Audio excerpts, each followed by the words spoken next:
everybody. It's Martin Luther King Jr. Day. I was sitting at home this morning and thinking about what this day meant to me. And in the past, I've done things that were more outward. I've stood out on the streets with a boombox playing speeches of Dr. King, and I've also gone to events on this day, and today I didn't have anything planned, and all day I think that was bothering me on some level, and found myself watching a video from his The Other America speech and thinking about what my role is today, what I can do today to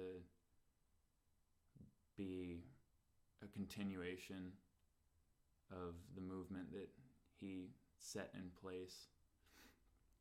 And one of the first things that I think I need to do in order to fully step into my role as one of the warriors who's going to bring his dream into realization is to admit how often I haven't been that and how often I'm not that. And I think that as a white male living in Sacramento, California, the year's 2016, one of the most obvious hurdles for me is internal. It's admitting all of the ways in which I've been privileged and all of the ways in which I've benefited from racism, and how often different facets of my happiness and my education and my well-being have come at the expense of others. And one of the things that I'm trying to learn to do is to not accept any sort of freedom that comes at others' expenses, and not expect any type of richness that would come at others' expense. And I think that's a scary thing. It shakes, the foundations, literally, of the life that I've led. It admits ways in which the very life that I'm living right now is made possible in part because of injustice. And looking forward, I think about the different things that I would be afraid of that would keep me from speaking up and really being an expression of what I believe is right, the kind of justice that I really feel in my heart. And those fears are social. The bulk of them are social. And then I go down the line and start thinking about, my, financial well-being. Maybe that would be threatened by being completely outspoken about the truth. And it probably isn't until I get to like the fifth or sixth fear that I actually get into fear of my body being harmed, fear of being jailed, fear of being abused. And that to me really puts in context the size of the obstacles that stand between me and speaking my truth, and what stood in front of Martin Luther King Jr. as he spoke his truth. And you hear it in his voice, or at least I do. You hear his humanity, you hear his mortality. His voice quivers with the amount of truth and the amount of life force that he has flowing through him when he speaks. And in this world, speaking truth is often a terrifying thing. And hearing him say that he's not afraid, even though he had every reason to believe that there were people out there who were ready to kill him, really reminds me to not take my fears not even take them seriously for a millisecond, and to not hesitate to speak out against injustice. And one of the ways that I do that is through song, and I'm sad to say that at this point I have one song that speaks directly to racism, even though it's been a major preoccupation of mine since I was in 3rd grade. When I was 8 years old, I came home crying because I thought that I was racist. And I definitely think that it's one of the fibers that our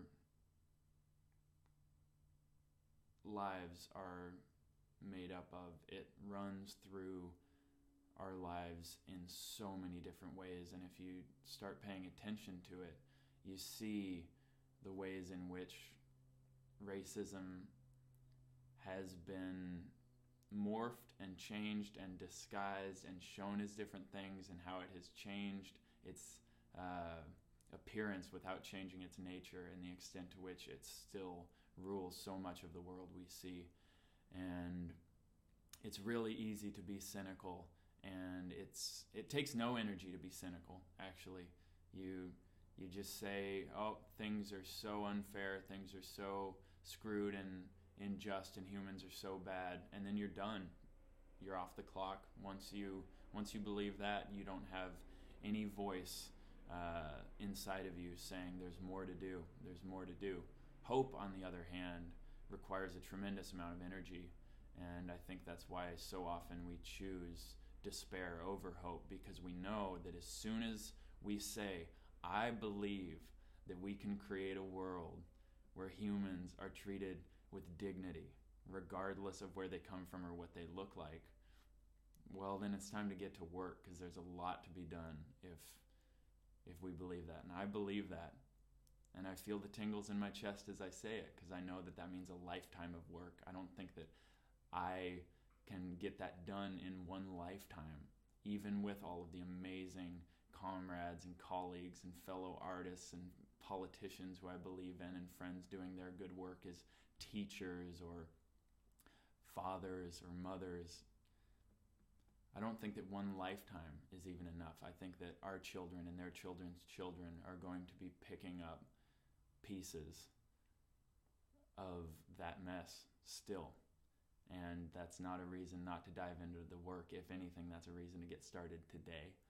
So I'm going to play one song, and I hope that you all take the time today to go and watch a speech from Dr. King, because sitting here and listening to me is just going to be a drop in the bucket compared to the inspirational power of just one of his speeches. You pick a speech and dive in there and just listen to the truth in his voice, and think about what it took for him in his context to believe as deeply as he did in the goodness of people and the ability to create a world that we would all feel good about.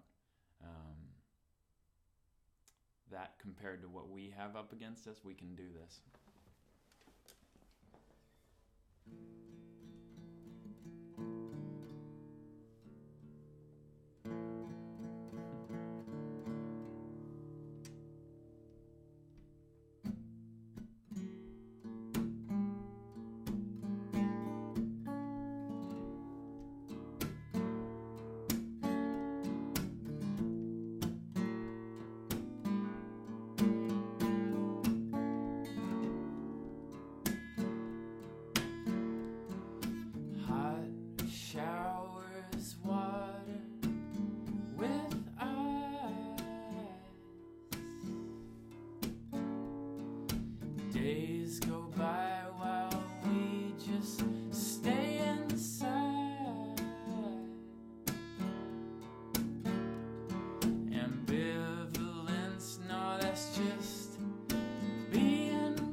such a young age. We were told not to care about race, but it's there either way. If you're brown-skinned in a stop and frisk state, and if you're white, all that privilege and history are in you, and it haunts you, doesn't it, at night?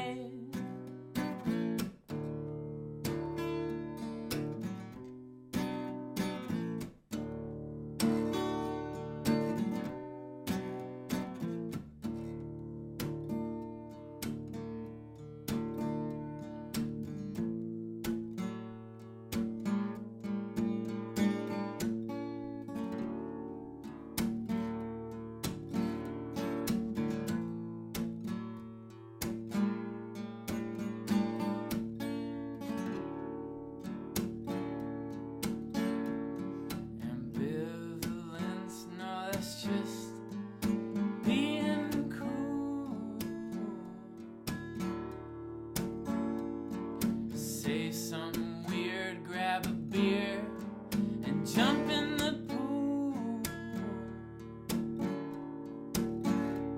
Well, the temperature's fine, but we're burning up or freezing inside. It's like the rest of life.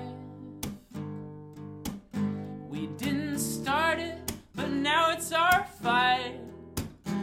And I expect to die, still rinsing out the vitriol inside. I hope my kids despise the wrongs in me that I couldn't right.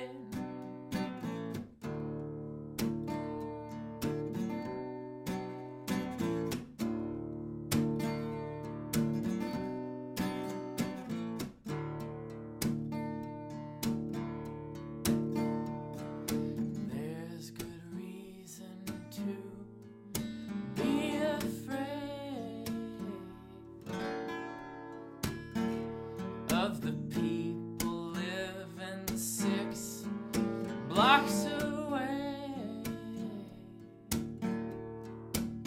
I know we'd like to think all these isms are just passé.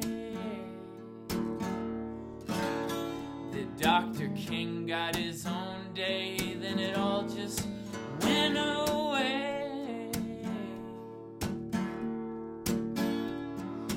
Changed the words, so now Negro just doesn't sound right. But whatever you say,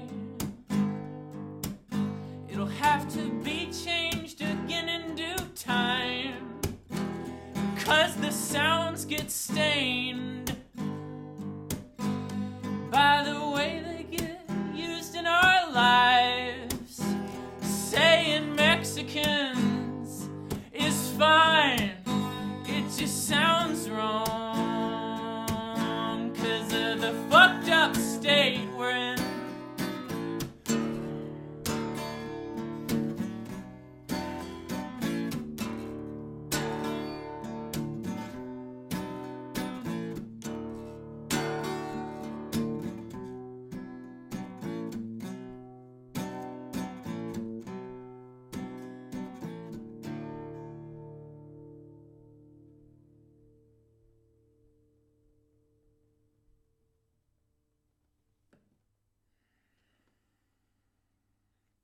Thank you, Martin Luther King. Thank you for everything you brought us. We're here, we're listening, and I'm going to do my part.